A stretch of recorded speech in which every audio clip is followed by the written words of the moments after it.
새벽 4시 30분 알람이 울리기 전에 저는 이미 눈을 뜹니다. 20년째 반복해온 습관이죠. 세수를 하고 간단히 아침을 먹은 뒤 어둠 속에서 차고로 향했습니다. 오늘도 변함없는 하루가 시작되는 거죠. 차고에서 버스를 점검하는 시간은 저에게는 하루를 준비하는 의식 같은 겁니다. 타이어 공기압, 브레이크, 엔진 오일까지 하나하나 체크하면서 마음을 다잡았죠. 승객들의 안전한 이동이 제 손에 달려있다는 책임감이 어깨를 무겁게 눌렀습니다. 5시 정각 시내 종점에서 첫 차를 출발시켰습니다. 이른 새벽이라 승객은 많지 않았죠. 공장 야간 근무를 마치고 집으로 돌아가는 사람들, 새벽 시장으로 향하는 상인들이 대부분이었습니다. 저는 이들의 얼굴을 거의 다 기억하고 있었어요. 그런데 그날은 달랐습니다. 두 번째 정류장에서 처음 보는 승객이 올라탔어요. 60대 후반으로 보이는 노인분이었는데 검은 코트를 입고 계셨죠. 차림새가 보통 사람과는 달랐습니다. 코트 재질부터가 고급스러워 보였거든요. 노인분은 요금을 내고 맨 뒷자리로 걸어갔습니다. 저는 백미러로 슬쩍 확인했죠. 창밖을 바라보며 조용히 앉아 계시더군요. 특별히 신경 쓸 일은 아니었지만 왠지 시선이 자꾸 그쪽으로 향했습니다. 종점까지 가는 동안 노인분은 한마디 말도 하지 않으셨어요. 다른 승객들처럼 휴대폰을 보거나 졸지도 않았습니다. 그냥 창밖 풍경을 바라만 보고 계셨죠. 마치 무언가 깊은 생각에 잠긴 것 같았어요. 종점에 도착했을 때 노인분이 내리면서 저에게 고개를 살짝 숙여 인사를 하셨습니다. 수고하십니다라고 작게 말씀하시더군요. 목소리가 참 차분했어요. 저도 안녕히 가세요 라고 인사를 드렸습니다. 그때는 그냥 일회성 만남이라고 생각했어요. 새벽 첫 차에는 가끔 처음 보는 승객들이 타곤 했거든요. 하지만 다음날 그 노인분이 똑같은 시간에 나타났습니다. 똑같은 검은 코트를 입고 똑같은 뒷자리에 앉아서 창밖만 바라보셨죠. 사흘째 되던 날 저는 확신했습니다. 이분이 정규 승객이 되셨구나. 20년 넘게 버스를 운전하면서 생긴 직감이었어요. 새벽 시간대에 매일 같은 루트를 이용하는 승객들은 대부분 고정적인 스케줄을 가지고 있었거든요. 하지만 이 노인분은 달랐습니다. 직장인도 아니고 시장 상인도 아닌 것 같았어요. 그렇다면 왜 매일 새벽 첫 차를 타시는 걸까요? 호기심이 생겼지만 함부로 물어볼 수는 없었죠. 일주일이 지나자 저는 노인분의 패턴을 완전히 파악했습니다. 매일 같은 시간, 같은 정류장에서 타시고 맨 뒷자리에 앉아서 창밖만 바라보시다가 종점에서 내리신다. 그리고 하차할 때는 항상 저에게 정중히 인사를 하셨어요. 어느 날 뒷자리에 걸려있는 오래된 흑백 사진을 노인분이 유심히 보고 계신 걸 백미러로 봤습니다. 그 사진은 어린 시절 제가 아버지와 함께 찍은 거였어요. 아버지가 돌아가신 후 줄곧 버스에 걸어두고 다녔죠. 운전하면서 아버지를 그리워할 때마다 백미러로 그 사진을 바라보곤 했거든요. 노인분의 시선이 그 사진에 오래 머물러 있는 것을 보면서 저는 묘한 기분이 들었습니다. 마치 아버지의 사진이 이 노인분과 어떤 연결고리를 만들어내는 것 같았어요. 물론 그때는 단순한 착각이라고 생각했습니다. 하지만 시간이 흐를수록 그 느낌은 더욱 강해졌습니다. 노인분이 제 버스를 타는 이유가 단순히 교통편의 문제만은 아닌 것 같았어요. 뭔가 더 깊은 이유가 있는 것 같았습니다. 매일 아침 노인분을 기다리는 제 자신을 발견했습니다. 정시에 정류장에 나타나시는 모습을 보면 안도감이 들었어요. 이상한 일이었죠. 저는 단지 버스 기사일 뿐인데 왜 이 낯선 승객에게 이렇게 신경이 쓰이는 걸까요? 그런데 그날도 역시 노인분은 정시에 나타나 조용히 뒷자리에 앉으셨습니다. 창밖을 바라보는 모습이 어쩐지 평소보다 더 깊은 생각에 잠긴 것 같았어요. 저는 운전대를 잡으면서 생각했습니다. 이 노인분과 저 사이에는 분명 어떤 연결고리가 있을 거라고요. 서준아, 잠깐만. 동료 기사 김철호가 저를 불렀습니다. 점심시간에 차고 한쪽에서 담배를 피우고 있을 때였죠. 철호 형은 저보다 5년 선배였는데 회사 내 소식통 역할을 하는 분이었어요. 저 어르신 말인데. 철호 형이 주위를 둘러보며 목소리를 낮췄습니다. 혹시 장도현이라는 이름 들어본 적 있어? 저는 고개를 저었습니다. 처음 들어보는 이름이었거든요. 아, 모르는구나. 그분이 바로 장도현 회장님이야. 태성그룹 명예회장이라고. 순간 머리가 하얗게 변했습니다. 태성그룹이라면 국내 10대 기업 중 하나였죠. 그런 재벌 회장이 왜 제 버스를 타는 거였을까요? 진짜예요? 제가 놀란 목소리로 물었습니다. 확실해. 내가 어제 확인해 봤거든. 그런데 이상한 건 왜 하필 내 버스만 타는 거냐는 거야. 철호 형의 말에 동료들이 하나둘씩 모여들기 시작했습니다. 소문은 삽시간에 퍼졌어요. 서준이가 뭔가 특별한 서비스를 하나 봐. 혹시 개인적으로 아는 사이 아냐? 재벌 회장이 그냥 버스를 타겠어? 분명 이유가 있을 거야. 동료들의 시선이 따가웠습니다. 저는 아무것도 한 게 없는데 마치 특별 대우를 받는 사람처럼 여겨지고 있었어요. 사실 저도 이해할 수 없는 상황이었습니다. 며칠 뒤 사무실에서 저를 불렀습니다. 운수회사 상무님이 직접 저를 만나자고 하시더군요. 가슴이 두근거렸어요. 혹시 문제가 생긴 건 아닐까 싶었거든요. 박서준 기사님, 앉으세요. 상무님은 평소보다 정중한 태도였습니다. 이상했죠? 보통은 반말로 대하시는 분인데 말이에요. 장도연 회장님께서 특별 요청을 하셨습니다. 저는 숨을 멈췄습니다. 회장님 전용 차량 운행을 맡아달라고 하시네요. 물론 추가 수당도 지급될 겁니다. 상무님이 서류를 건네며 설명했습니다. 일반 버스 운행과는 별도로 회장님이 필요할 때마다 개인 차량처럼 운전해달라는 요청이었어요. 수당은 기본급의 50%나 더 받을 수 있었습니다. 어떻게 생각하세요? 솔직히 거절하고 싶었습니다. 동료들의 시선도 부담스럽고 무엇보다 왜 저를 지목하셨는지 이해할 수 없었거든요. 하지만 거절할 수 없는 이유가 있었어요. 집안 사정 때문이었습니다. 아들 민우의 대학 등록금, 어머니의 요양병원비, 그리고 몇 년 전 교통사고로 생긴 치료비와 배상금까지 매달 나가는 돈이 만만치 않았어요. 알겠습니다. 최선을 다하겠습니다.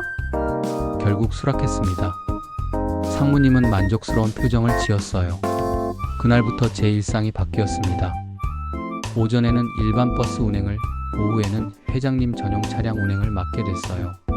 회장님은 여전히 조용하셨습니다. 특별한 요구사항도 없으셨고 단지 조용히 차 안에서 시간을 보내시곤 했죠. 하지만 동료들의 반응은 달랐습니다.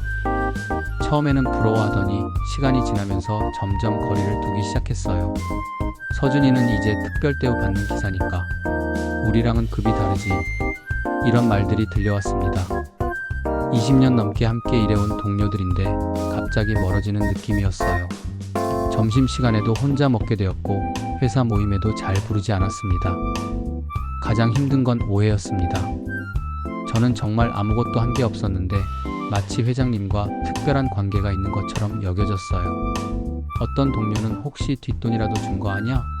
라고 농담 반 진담 반으로 말하기도 했습니다.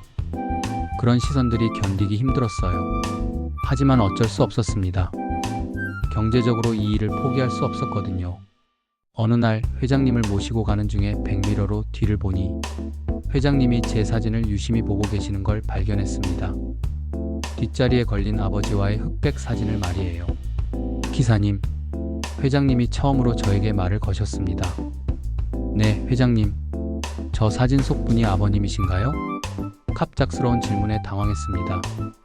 하지만 거짓말할 이유는 없었죠. 네, 맞습니다. 제가 어릴 때 찍은 사진이에요. 회장님은 잠시 말이 없으셨습니다. 그러다가 조용히 말씀하셨어요. 좋은 분 같으셨겠어요. 네, 정말 좋은 아버지셨습니다. 그날 이후로 회장님이 조금씩 말을 거시기 시작했습니다. 날씨 이야기, 가벼운 안부 정도였지만요. 저는 여전히 이 모든 상황이 이해되지 않았습니다. 왜 하필 저를 택하신 걸까요? 왜 제 아버지 사진에 그렇게 관심을 보이시는 걸까요? 의문은 깊어만 갔지만 쉽게 물어볼 수는 없는 노릇이었어요. 밤 10시가 넘어서야 집에 도착했습니다. 회장님 전용 차량 운행을 마치고 화물 상하차 아르바이트까지 끝낸 후였어요. 온몸이 녹초가 되어 있었지만 그래도 오늘 하루 벌어들인 수입을 생각하면 다행이었습니다. 현관문을 열자 거실에서 아들 민우가 공부하고 있었어요. 의대 3학년인 민우는 요즘 시험 준비로 밤새 책상에 앉아있곤 했습니다. 아버지, 오늘도 늦으셨네요. 민우가 피곤한 표정으로 인사했습니다. 아들의 얼굴에 걱정이 서려 있는 게 보였어요. 응, 오늘 일이 좀 많았어. 너는 언제까지 공부할 거야? 조금 더 하다가 잘게요. 아버지도 많이 피곤해 보이시네요. 민우는 제가 요즘 일을 2개나 하고 있다는 걸 알고 있었습니다. 하지만 구체적인 사정은 말하지 않았어요. 아들에게 부담을 주고 싶지 않았거든요. 냉장고에서 우유를 꺼내 마시며 가계부를 펼쳤습니다. 매달 정산하는 게 저의 습관이었어요. 민우 등록금 200만원, 어머니 요양병원비 150만원, 사고 후 배상금 월 상환액 80만원. 여기에 생활비까지 하면 한 달 지출이 600만원이 넘었습니다. 버스 기사 월급만으로는 턱없이 부족했어요. 그래서 밤에는 화물상하차 아르바이트를 하고 있었고 주말에는 대리운전도 나갔습니다. 하지만 그래도 빠듯했죠. 회장님 전용 차량 운행으로 받는 추가 수당이 한 달에 120만원 정도였습니다. 이 돈이 없었다면 정말 큰일이었을 거예요. 동료들의 시선이 부담스럽긴 했지만 가족을 위해서는 참아야 했습니다.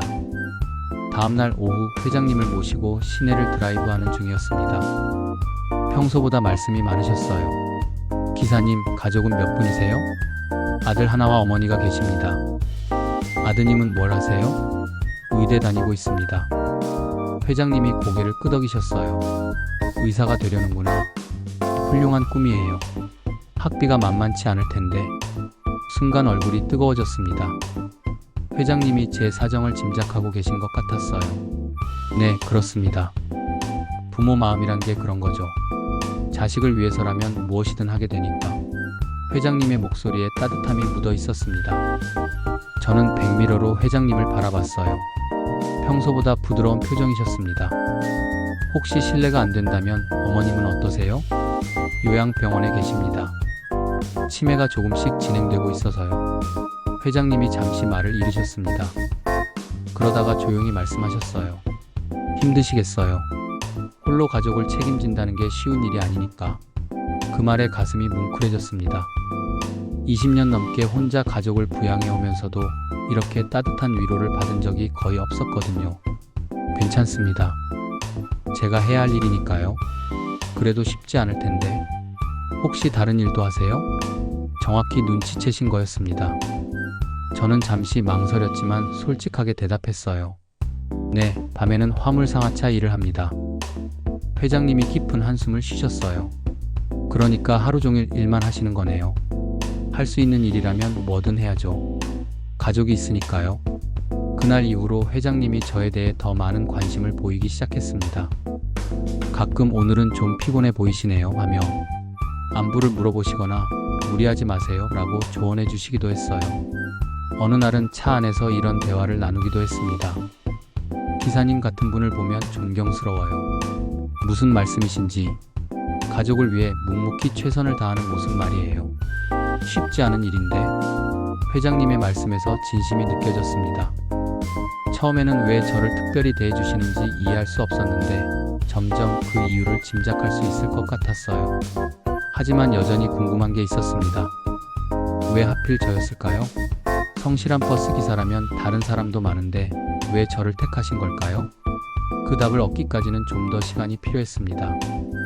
하지만 한 가지 확실한 건 회장님이 단순히 교통편 때문에 제 버스를 이용하시는 게 아니라는 거였어요. 뭔가 더 깊은 이유가 있을 것 같았습니다. 매일 화물상하차 일을 마치고 집에 돌아가는 길 저는 생각했습니다. 이 힘든 시기를 버틸 수 있는 건 가족이 있기 때문이라고. 그리고 회장님의 따뜻한 배려가 있기 때문이라고요. 아버지, 병원에서 연락 왔어요. 민우가 급하게 전화를 걸어왔습니다. 저는 회장님을 모시고 가는 중이었어요. 갑자기 어지럽다고 하셔서 응급실로 모셨는데 검사를 좀 받아보시래요. 가슴이 철렁 내려앉았습니다. 의대생인 민우가 그렇게 말한다면 심각한 상황일 수도 있었어요. 알겠다. 내가 지금 가볼게. 전화를 끊고 회장님께 양해를 구했습니다. 죄송합니다, 회장님. 아들이 갑자기 응급실에 실려가서 어서 가보세요. 저는 괜찮으니까 걱정 마시고. 회장님은 흔쾌히 이해해 주셨어요. 오히려 가족이 우선이에요 라며 저를 격려해 주셨습니다. 병원에 도착했을 때 민우가 응급실 앞에서 기다리고 있었어요. 얼굴이 창백해져 있었습니다. 어떻게 됐어? 혈압이 갑자기 올라가셨어요. 다행히 큰 문제는 없다고 하는데 며칠 입원해서 경과를 봐야 한대요. 안도의 한숨이 나왔습니다. 큰 병이 아니라는 게 다행이었어요. 병실은 어디야? 3층 302호실이에요. 지금 막 올라가셨을 거예요. 엘리베이터를 타고 3층으로 올라갔습니다. 302호 병실 앞에 도착해서 문을 열려는데 복도에서 익숙한 목소리가 들려왔어요. 혈압약은 꾸준히 드세요. 연세도 있으시고. 돌아보니 장도연 회장님이 의사와 대화하고 있었습니다. 순간 눈이 마주쳤어요. 저도 놀랐지만 회장님도 깜짝 놀라신 것 같았습니다. 이게 어떻게 된 일이죠? 제가 먼저 물었습니다. 저도 며칠 전부터 여기 입원 중이에요. 심장 쪽 검사 때문에 말이죠. 그때 민우가 병실에서 나왔습니다. 회장님을 보더니 깍듯하게 인사를 드렸어요. 안녕하세요, 회장님. 아버지가 평소에 많이 말씀해 주셨습니다. 아, 그러셨군요. 아드님이군요. 회장님이 민우를 따뜻한 시선으로 바라보셨습니다. 의대생이라고 들었는데 몇 학년이에요? 3학년입니다. 훌륭하네요. 어느 과를 전공할 생각이에요? 내과를 생각하고 있습니다. 특히 심장내과에 관심이 있어요. 회장님의 표정이 밝아졌습니다. 그렇다면 저와 인연이 있네요. 저도 심장 때문에 여기 입원 중이거든요. 대화가 자연스럽게 이어졌습니다. 민우는 평소보다 말이 많았어요. 회장님과 대화하는 게 즐거운 것 같았습니다. 혹시 실례가 안 된다면 할머니 병실 옆이 비어 있는데 거기로 옮겨드릴까? 저희가 간병하기도 편하고요. 민우가 제안했습니다. 저는 깜짝 놀랐어요. 아들이 이렇게 적극적으로 나서는 게 의외였거든요. 그럴 필요 없어요. 괜찮습니다. 회장님이 손사래를 쳤지만 민우는 포기하지 않았어요. 아니에요. 저희 할머니도 혼자 계시면 심심해 하시는데 대화 상대가 있으시면 좋을 것 같아요. 결국 회장님이 어머니 옆 병실로 옮기게 되었습니다. 저는 이 모든 상황이 우연의 일치인지 아니면 어떤 운명적인 만남인지 헷갈렸어요. 그날 저녁 민우가 조심스럽게 말했습니다. 아버지, 장도연 회장님께서 이상한 말씀을 하셨어요. 무슨 말? 저한테 혹시 장도연 장학재단에서 도움을 받은 적이 있냐고 물어보시더라고요. 순간 기억이 떠올랐습니다. 민우가 대학 1학년 때 성적이 우수한 학생들에게 주는 장학금을 받았던 게 생각났어요. 그때는 그냥 운이 좋았다고 생각했는데 맞다. 내가 1학년 때 받았던 장학금이 그거였구나. 네, 맞아요. 그런데 회장님이 그걸 어떻게 아셨을까요? 민우도 의아해했습니다. 저 역시 이해할 수 없는 일이었어요. 그래서 뭐라고 하셨어? 정말 놀라시더라고요. 마치 처음 알게 된 것처럼요. 그리고 나서 아버지 이름을 물어보시더니 더 놀라시는 거예요. 점점 미궁 속으로 빠져드는 기분이었습니다. 이 모든 게 우연일까요? 회장님이 저를 특별히 대해주시는 이유, 매일 제 버스를 타시는 이유, 그리고 이번 병원에서의 만남까지. 다음날 회장님을 뵈러 병실에 갔습니다. 어머니 안부를 물어보시며 대화를 나누던 중 회장님이 진지한 표정으로 말씀하셨어요.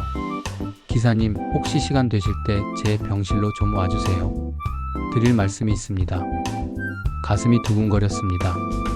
뭔가 중요한 이야기를 하실 것 같았어요. 저녁 무렵 회장님 병실을 찾아갔습니다. 회장님은 창가에 앉아 무언가 깊은 생각에 잠겨 계셨어요. 앉으세요.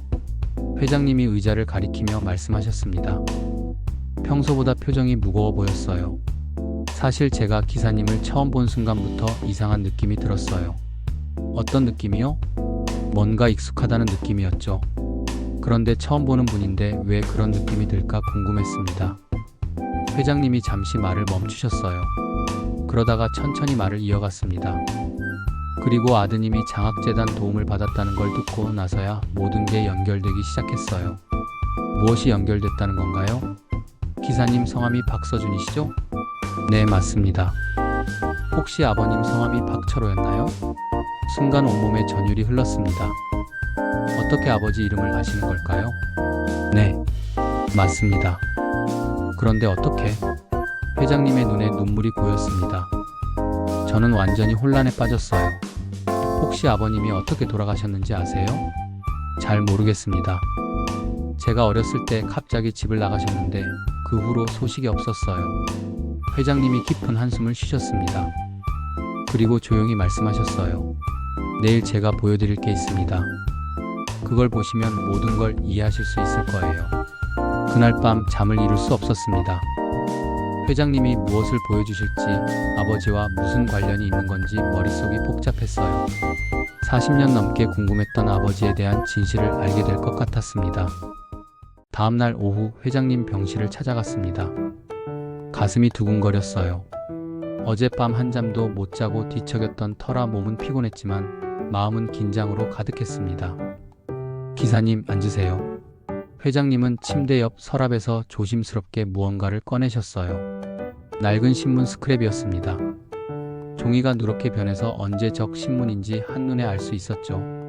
이걸 먼저 읽어보세요. 손이 떨렸습니다. 신문을 받아들고 제목부터 천천히 읽기 시작했어요. 1975년 부산 부두 화재 참사. 민간인 구조 작업 중 숨진 청년. 기사를 읽어가면서 숨이 막혔습니다.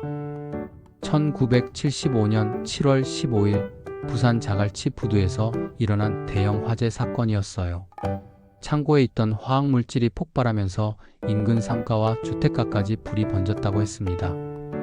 사망자 3명, 부상자 47명. 하지만 박철호 씨의 희생으로 30여 명이 목숨을 구할 수 있었다. 박철호, 아버지 이름이었습니다. 손이 더욱 심하게 떨렸어요. 기사에는 아버지의 사진도 실려 있었습니다. 제가 어렸을 때 기억하는 그 모습 그대로였어요. 환한 미소를 짓고 있는 젊은 아버지의 모습이었습니다. 화재 현장에서 갇힌 사람들을 구하기 위해 여러 번 불길 속으로 들어갔던 박철호 씨는 마지막 구조 작업 중 건물 붕괴에 깔려 숨졌다. 그의 희생 덕분에 30여 명의 시민이 무사히 대피할 수 있었다. 기사를 다 읽고 나서 고개를 들었을 때 눈물이 흘러내리고 있었습니다. 40년 넘게 궁금했던 아버지의 마지막 순간을 알게 된 거였어요. 회장님, 이걸 어떻게?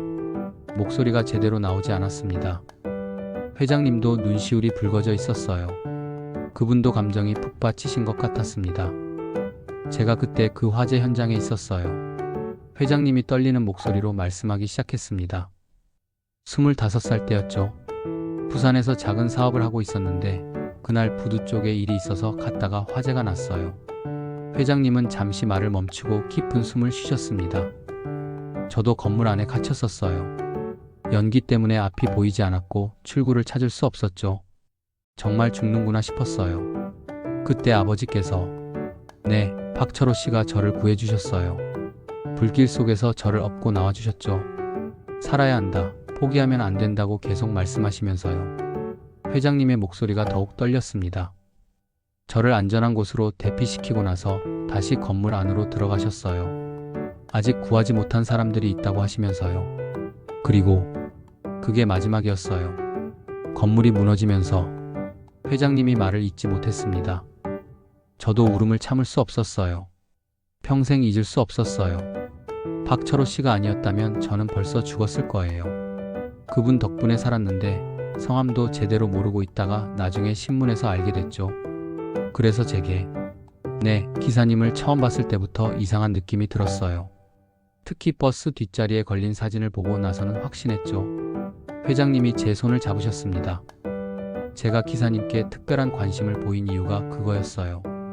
은인의 아들이니까요. 모든 게 이해됐습니다. 왜 매일 제 버스를 타셨는지, 왜 전용 차량 운행을 맡겨주셨는지, 왜 민우에게 장학금을 주셨는지. 민우 장학금도. 네, 맞아요. 박철호 씨 아드님이라는 걸 알고 나서 더 챙겨드리고 싶었어요. 하지만 기사님이 거부하실까봐 직접 말씀드리지는 못했죠. 40년 동안 수수께끼였던 아버지의 죽음이 이렇게 밝혀지다니. 그리고 아버지가 그렇게 많은 사람을 구하고 돌아가셨다니. 아버지가 영웅이었군요. 정말 훌륭하신 분이었어요. 자신의 목숨보다 다른 사람의 생명을 더 소중히 여기셨죠. 회장님이 다시 서랍에서 무언가를 꺼내셨습니다. 작은 메달이었어요. 이건 그때 부산시에서 박철호 씨께 추서한 의인상이에요. 제가 평생 간직해왔는데 이제 기사님께 드리고 싶습니다.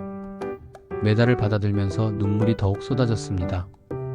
아버지에 대한 그리움과 자랑스러움이 동시에 밀려왔어요. 감사합니다, 회장님. 정말 감사합니다. 고마워할 분은 저예요. 박철호 씨 덕분에 지금까지 살 수 있었으니까요. 그날 밤 집에 돌아와서 가족들에게 모든 이야기를 했습니다.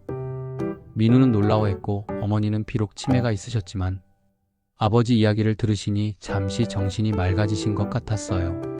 당신이 그렇게 훌륭한 일을 했구나. 어머니가 중얼거리시는 걸 들으면서 저는 아버지에 대한 새로운 자부심을 느꼈습니다. 그리고 회장님에 대한 고마움도 말할 수 없이 컸어요. 며칠 뒤 저는 용기를 내어 회장님께 직접 말씀드렸습니다. 가슴이 두근거렸지만 이제는 숨길 이유가 없었어요. 회장님, 제가 드릴 말씀이 있습니다. 회장님은 침대에 앉아 창밖을 바라보고 계셨어요. 제 목소리를 듣고 돌아보셨습니다. 무슨 말씀인가요? 그분이 박철호가 제 아버지입니다. 떨리는 목소리로 말했습니다. 회장님은 잠시 말을 잃으셨어요. 예상하셨던 얘기인지 아니면 정말 놀라신 건지 알 수 없는 표정이었습니다. 역시 그렇군요. 회장님이 조용히 말씀하셨어요. 사실 어느 정도 짐작하고 있었어요. 기사님을 처음 봤을 때부터 박철호 씨와 비슷한 느낌이 들었거든요. 정말요? 네, 특히 눈빛이 그랬어요. 다른 사람을 배려하는 따뜻한 시선이 똑같았죠. 회장님의 말씀에 가슴이 뭉클해졌습니다.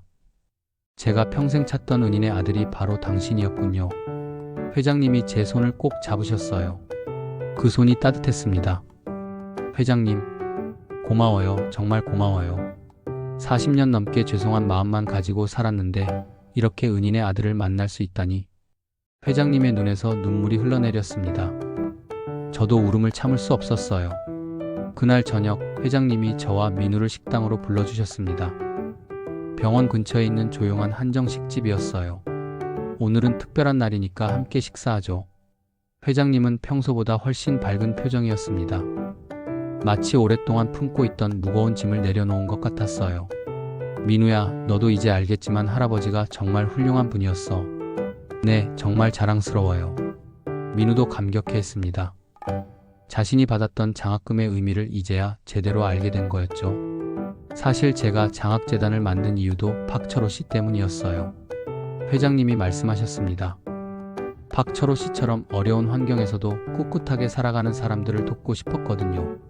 특히 공부하고 싶어하는 젊은이들을요. 그래서 민우가 네, 맞아요. 우연히 박철호라는 이름을 보고 혹시나 해서 조사해봤더니 정말 은인의 손자더라고요. 모든 것이 운명적인 만남이었습니다. 식사를 하면서 회장님이 또 다른 이야기를 꺼내셨어요. 제가 하나 더 말씀드리고 싶은 게 있어요. 무엇인가요? 사실 제가 사업을 시작할 수 있었던 것도 박철호 씨 덕분이에요. 어떻게요? 화재 사건 이후에 제가 생각이 많이 바뀌었거든요. 박철호 씨처럼 다른 사람을 위해 사는 게 진짜 가치 있는 삶이라는 걸 깨달았죠. 회장님은 그때부터 사업을 하면서도 사회공헌에 힘썼다고 하셨어요. 제가 번 돈의 일부를 항상 어려운 사람들을 위해 썼어요. 그게 박철호 씨께 대한 최소한의 예의라고 생각했거든요. 감사합니다. 아니에요. 제가 더 감사하죠. 회장님이 민우를 바라보며 말씀하셨어요. 민우야, 너도 할아버지를 닮아서 의사가 되려고 하는구나. 네, 많은 사람을 도울 수 있는 의사가 되고 싶어요. 훌륭한 마음이야. 할아버지가 보시면 정말 자랑스러워 하실 거야.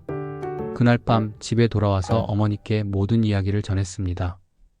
어머니는 비록 치매가 있으셨지만 아버지 이야기만큼은 또렷하게 기억하고 계셨어요. 그분이 그렇게 고마워하신다니. 당신도 기뻐하실 거야. 어머니가 아버지 사진을 바라보며 중얼거리셨습니다. 그 순간 저는 깨달았습니다. 아버지의 희생이 헛되지 않았다는 것을요. 회장님뿐만 아니라 그분을 통해 도움받은 수많은 사람들이 있다는 것을 말이에요. 그리고 이제 저도 그 뜻을 이어가야 한다는 생각이 들었습니다. 아버지처럼 다른 사람을 위해 살아가는 것, 그게 진정한 효도일 거라고 생각했어요. 회장님의 건강이 급격히 나빠지기 시작한 건 그로부터 일주일 후였습니다. 의사들은 심장 상태가 예상보다 심각하다고 했어요. 수술을 해야 하는 상황이었지만 연세를 고려할 때 위험 부담이 크다는 얘기였습니다. 기사님, 죄송해요. 당분간 차량 운행은 어려울 것 같아요. 회장님이 미안해 하셨지만 저는 그런 게 중요하지 않았어요. 회장님의 건강이 더 걱정됐거든요. 그런 건 신경 쓰지 마세요. 빨리 회복하시는 게 중요하죠. 하지만 회장님의 표정은 점점 어두워져 갔습니다. 의사들의 말을 들어보니 상황이 생각보다 심각했어요. 50% 정도의 성공률이라고 하네요. 회장님이 조용히 말씀하셨습니다. 괜찮으실 거예요. 회장님은 강한 분이니까요. 고마워요. 하지만 만약의 경우를 대비해서 드리고 싶은 말씀이 있어요. 그날 밤 비가 내리기 시작했습니다. 병원 창문으로 빗소리가 들려왔어요. 회장님이 저를 부르셨을 때 왠지 불길한 예감이 들었습니다. 기사님, 잠깐 와주세요. 병실에 들어가니 회장님이 침대에 기대어 앉아 계셨어요. 평소보다 훨씬 야윈 모습이었습니다. 앉으세요. 의자를 끌어다 앉았습니다. 회장님의 표정이 심각해 보였어요. 혹시 수술이 잘못되면? 그런 말씀 마세요. 아니에요. 들어주세요. 제가 꼭 해야 할 말이 있어요. 회장님이 제 손을 잡으셨습니다. 손이 차갑게 식어 있었어요. 박철호 씨 덕분에 지금까지 살았는데 평생 미안했어요. 제대로 된 감사 인사도 드리지 못했고 보답도 하지 못했고. 무슨 말씀이세요? 충분히 해주셨잖아요. 아니에요. 턱없이 부족했어요. 회장님이 깊은 한숨을 쉬셨습니다. 만약 제가 이번 수술을 넘기지 못한다면 어머님께 꼭 전해주세요. 아들분 덕분에 마지막까지 행복했다고, 정말 감사했다고. 회장님, 그리고 민우에게도 전해주세요. 할아버지를 닮아서 훌륭한 사람이 될 거라고, 자랑스럽다고. 눈물이 나려고 했지만 참았습니다. 회장님을 더 슬프게 하고 싶지 않았거든요. 꼭 성공하실 거예요. 그래서 직접 말씀해주세요. 그랬으면 좋겠지만 혹시 모르니까요. 회장님이 침대 옆 서랍에서 봉투 하나를 꺼내셨어요. 이건 제 변호사 연락처예요. 만약의 경우에 연락해보세요. 뭔가요? 박철호 씨를 기리는 일을 하고 싶어서 미리 준비해둔 게 있어요. 더 자세한 얘기는 해주지 않으셨습니다. 그냥 때가 되면 알게 될 거예요 라고만 하셨어요. 수술 전날 밤 회장님이 또 저를 불렀습니다. 이번에는 가족들도 함께 있었어요. 어머니와 민우까지 모두 모인 자리였습니다. 어머님, 정말 죄송합니다. 회장님이 어머니께 정중히 인사드렸어요. 아들분이 저를 구해주지 않았다면 저는 벌써 세상을 떠났을 거예요. 어머니는 치매가 있으셨지만 그날만큼은 정신이 또렷하셨어요. 고마워요. 우리 당신이 그런 일을 했다니 자랑스러워요. 박철호 씨는 정말 훌륭한 분이었어요. 그리고 그 아들도 손자도 모두 훌륭해요. 회장님이 민우를 바라보며 말씀하셨습니다. 민우야, 할아버지처럼 다른 사람을 도우며 살아라. 그게 진짜 의미 있는 삶이야. 네, 할아버지. 꼭 그렇게 살겠어요. 민우가 대답했을 때 회장님의 얼굴에 미소가 떠올랐습니다. 평온한 미소였어요. 그날 밤 늦게 비가 그치고 나서 회장님이 마지막으로 저를 불렀습니다. 기사님, 정말 고마웠어요. 박철호 씨를 만날 수는 없었지만 기사님과 민우를 만날 수 있어서 행복했어요. 저희도 감사했습니다, 회장님. 박철호 씨께서 보시면 후회하지 않으셨을 거예요. 좋은 아들, 좋은 손자를 두셨으니까요. 회장님이 제 손을 꼭 잡으며 말씀하셨습니다. 아버지도 어머니도 후회하지 않으셨을 겁니다. 회장님 같은 분을 구할 수 있어서 오히려 자랑스러워 하셨을 거예요. 그 말을 듣고 회장님이 마지막 미소를 지으셨어요. 정말 평온한 얼굴이었습니다. 다음날 새벽 수술을 받기 전에 회장님이 조용히 눈을 감으셨습니다. 평생 품고 있던 짐을 내려놓은 것처럼 편안한 모습이었어요. 장례식은 조용히 치러졌습니다. 회장님의 유언에 따라 가족장으로 진행됐지만 그분의 삶을 기리는 많은 사람들이 참석했어요. 저희 가족도 빈소를 지키며 마지막 인사를 드렸습니다. 정말 좋은 분이셨어. 조문객들이 하나같이 하는 말이었어요. 사업가로서뿐만 아니라 한 사람으로서도 존경받는 분이셨다는 걸 알 수 있었습니다. 장례식이 끝나고 일주일 후 회장님의 변호사에게서 연락이 왔습니다. 김 변호사라는 분이었는데 회장님이 미리 부탁해두신 일이 있다며 저희를 사무실로 불렀어요. 박서준님, 안녕하세요. 장도연 회장님께서 미리 준비해두신 유언이 있습니다. 변호사 사무실에 앉아있는데도 믿기지 않았어요. 회장님이 무엇을 준비해 두셨을까요? 회장님께서 전 재산의 상당 부분을 박철호 희생기념재단 설립에 사용하라고 유언하셨습니다. 순간 귀를 의심했습니다. 박철호 희생기념재단이요? 네, 맞습니다. 아버님의 이름을 딴 재단을 만들어서 어려운 환경의 학생들을 돕고 사회봉사를 하는 사람들을 지원하는 일을 하라고 하셨어요. 옆에 앉은 민우도 놀란 표정이었습니다. 그리고 박서준님을 초대 이사장으로 임명하신다고 하셨습니다. 저를요? 그런 큰일을 제가 어떻게? 회장님께서 말씀하시기를 박철호 씨의 아들이라면 충분히 할 수 있을 거라고 하셨어요. 변호사가 두꺼운 서류 뭉치를 건네며 설명을 계속했습니다. 재단 설립 자금은 200억 원입니다. 그리고 매년 운영비로 50억 원씩 지원될 예정이고요. 머리가 어지러웠습니다. 그런 큰 돈을 어떻게 관리해야 할지 감이 안 왔어요. 걱정 마세요. 전문 운영진들이 도와드릴 거고 박서준님은 재단의 방향만 잡아주시면 됩니다. 제가 정말 할 수 있을까요? 회장님께서 그렇게 믿고 계셨으니까요. 그리고 이것도 보세요. 변호사가 또 다른 서류를 꺼냈습니다. 어머님 요양병원비와 민우님 학비는 재단에서 모두 지원하라고 하셨어요. 그리고 박서준님께는 이사장 명목으로 월 500만 원의 급여도 지급됩니다. 모든 게 꿈 같았어요. 몇 달 전까지만 해도 생활비 걱정에 밤잠을 설쳤는데 이제는 걱정할 필요가 없어진 거였습니다. 감사합니다. 정말 감사합니다. 눈물이 나려고 했지만 참았어요. 이제는 울 때가 아니었습니다.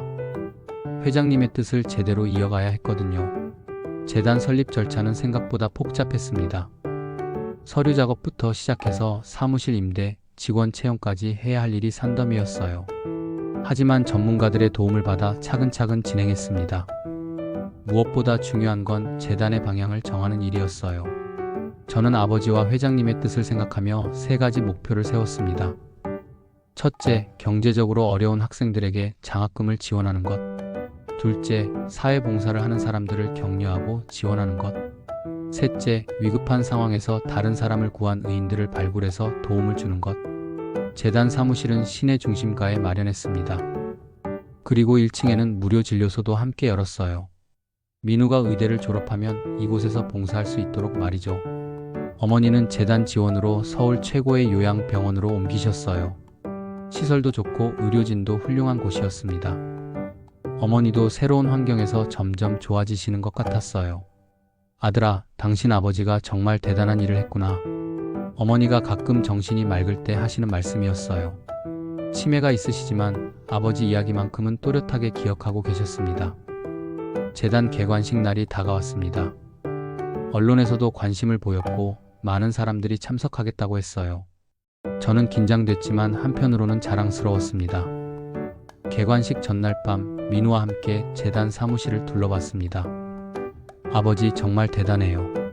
할아버지 이름으로 이런 일을 하게 되다니. 다 회장님 덕분이야. 우리는 그 뜻을 잘 이어가기만 하면 돼.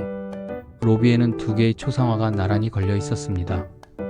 하나는 젊은 시절 아버지의 모습, 다른 하나는 미소 짓고 있는 장도현 회장님의 모습이었어요. 할아버지도 회장님도 기뻐하실 거예요. 그래, 분명히 기뻐하실 거야.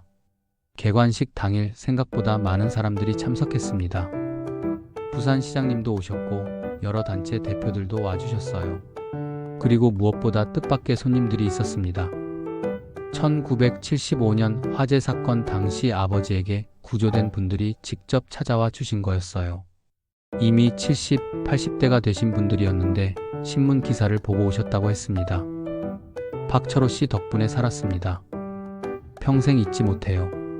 아드님이 이런 좋은 일을 하신다니 정말 자랑스럽습니다. 그분들의 말씀을 들으면서 가슴이 뜨거워졌어요. 아버지의 희생이 정말 헛되지 않았다는 걸 실감했습니다. 개관식 축사에서 저는 이렇게 말했습니다. 저희 아버지 박철호는 자신의 목숨보다 다른 사람의 생명을 더 소중히 여기셨습니다. 그리고 장도현 회장님은 그 은혜를 평생 잊지 않으셨고요. 이제 저희가 그 뜻을 이어가겠습니다. 박수가 터져 나왔습니다. 저는 계속 말을 이어갔어요. 이 재단을 통해 어려운 사람들을 돕고 사회에 봉사하는 분들을 응원하겠습니다. 그리고 아버지와 회장님의 이름을 더 많은 사람에게 알리겠습니다. 개관식이 끝나고 나서 민우가 저에게 와서 말했습니다. 아버지, 저도 의대를 졸업하면 이곳 무료 진료소에서 봉사하겠어요. 할아버지의 이름을 더 빛내는 일을 하고 싶어요. 고맙다, 민우야. 내가 있어서 정말 든든해. 그날 밤 집에 돌아와서 아버지 사진 앞에 앉았습니다. 어린 시절 함께 찍었던 그 흑백 사진을 말이에요. 아버지, 은혜를 꼭 이어가겠습니다. 회장님의 뜻도 아버지의 뜻도 모두 이어가겠습니다.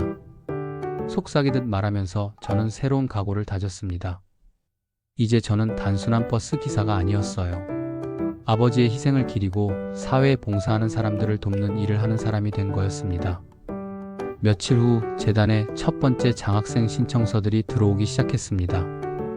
어려운 환경에서도 열심히 공부하는 학생들의 이야기를 읽으면서 저는 이 일의 의미를 더욱 깊이 느꼈어요. 이런 학생들을 돕는 게 바로 아버지와 회장님이 원하셨던 일이구나. 재단 사무실에서 서류들을 정리하며 생각했습니다. 앞으로 얼마나 많은 사람들을 도울 수 있을지 벌써부터 기대됐어요. 저녁에 요양병원에 어머니를 뵈러 갔습니다. 어머니는 예전보다 훨씬 좋아 보이셨어요. 아들아, 당신이 하는 일이 정말 훌륭하구나. 아버지도 자랑스러워 하실 거야. 네, 어머니. 최선을 다할게요. 그래, 당신 아버지의 이름을 빛내거라. 어머니의 말씀을 듣고 나서 저는 확신했습니다. 이 길이 제가 가야 할 길이라는 것을요. 그날 밤 재단 로비에 걸린 두 초상화를 다시 바라봤습니다. 아버지와 회장님이 미소 짓고 계시는 것 같았어요. 마치 잘하고 있다고 말씀해 주시는 것 같았습니다. 아버지, 회장님, 지켜봐 주세요. 두 분의 뜻을 끝까지 이어가겠습니다. 조용히 다짐하며 저는 새로운 출발을 준비했습니다. 익숙한 버스 운전대 대신 이제는 더 큰 책임을 져야 했지만 두렵지 않았어요. 아버지와 회장님이 함께 해주실 거라는 믿음이 있었거든요. 그렇게 저희 가족의 새로운 이야기가 시작됐습니다. 40년 전 아버지의 희생에서 시작된 인연이 이제 더 많은 사람들에게 희망을 주는 이야기로 이어지게 된 거였어요.